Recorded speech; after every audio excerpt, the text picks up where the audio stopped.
Hey everybody, Kev, AB here. You know what it is, scouting report season.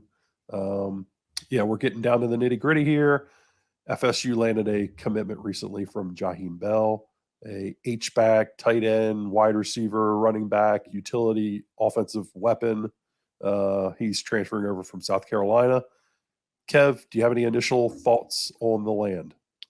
Oh, I think this is a huge get. I think that's one of the things that one of the few things that's been missing from Mike Norvell's offense since he's really been at Florida State is having that dynamic player he can have at H back that really can do anything. So you'll see when we get into the film. I mean, even the very first clip we have of him, he's acting as a running back. So you kind of see his diversity and skill set immediately. They were forced to use him at running back, fullback, tight end, all over the place. I mean, he's a dynamic player, a weapon. I would just describe him as a utility tool, almost a slash. I haven't seen him play any quarterback, but you get a good sense of good physical football player. Obviously, by running the football, he beats a Georgia D-back down the field on a go route here. Uses good body control. Uses his body and his size to box that guy out, make the catch. He's impressive. I mean, he's a guy that's on an athletic play there, ball on the back shoulder. He's able to spin around, catch that, get up the field for positive yardage.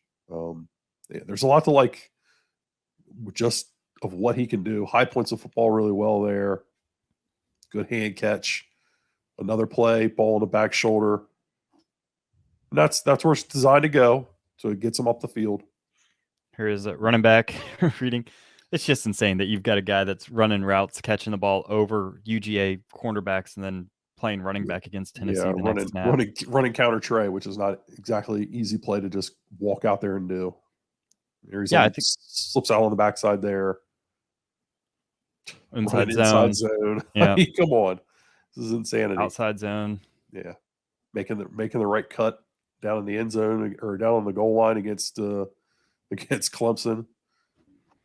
Yeah, this guy's just, I mean, his film kind of speaks for itself, right? So you've got a guy that plays everything. He's such an athlete that at the college level, at least, you can pretty much slot him wherever you need him to go, and he's going to be one of the better players at that position, probably in the ACC. I think this kid's an immediate all ACC caliber tight end the day he steps on Florida State's campus. So I think this is a huge get. I think so I think I want to challenge us to think through kind of where we think this kid's going to play. So I've got a chalkboard kind of pulled up here. Where do you think? How do you think Mike Norvell might use a talent like this moving forward next season?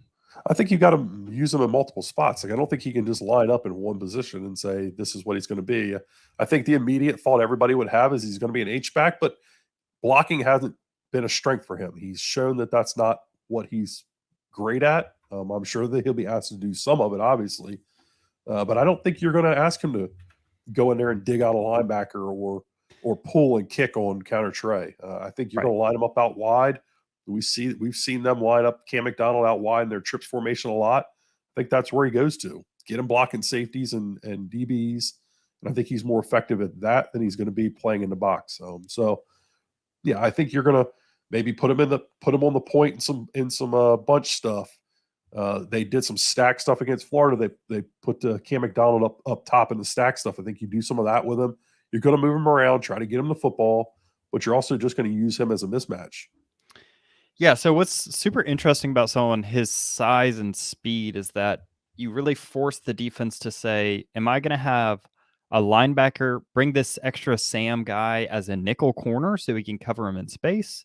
Or do I want someone as a linebacker who is going to be stronger in case they decide to motion him inside and use Jaheim Bell more as a traditional blocker?"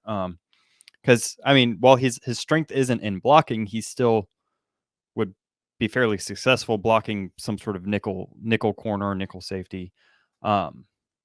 So that's kind of the game that they're playing with modern defenses, and especially in the ACC right now, it's really popular to kind of see a lot of this tight front stuff where they're going to go lighter, and so having a mismatch where you can take advantage of those lighter sets, those hybrid defenders, is I mean, really the core of what makes modern offenses tick against these tight fronts. And Yeah.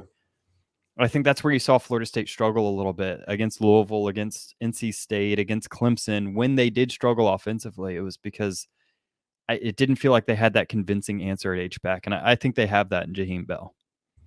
Yeah, I tend to agree with you. I think it's all about trying to find personnel mismatches more than anything, getting teams out of what they're comfortable with and forcing them to play a heavier front, and then you can run the football on those linebackers. So, yeah, all in all, it's a great take. I think Florida State should be happy to have him, and let's call it a day, right? Yeah, I think the kid's film speaks for itself. I don't think we need to talk that much. You can see his highlights and see everything he brings. This is a huge get for Florida State, and I think you should be excited. Sky's the limit.